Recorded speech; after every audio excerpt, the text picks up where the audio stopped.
все пункты, которые мы обозначили, проблемы, они вошли в постановление. И это очень важно. Все эти вопросы, и с них и будет спрос. А то, что касается теперь, не перекладывайте, не берите полномочия муниципалитета, оставьте вопрос передо мной. За них бегать не надо. Вопросы постановления Совет Федерации. Каждый должен ответственно разработать алгоритм, дорожную карту, как хотите назовите. И ежедневно работать. Ежедневно.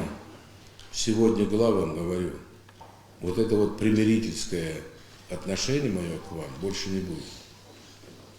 Разбирайтесь. Разбирайтесь, определяйте. Каждый кусок земли у вас должен быть на счету. Ревизию проведите. У нас новый этап, да?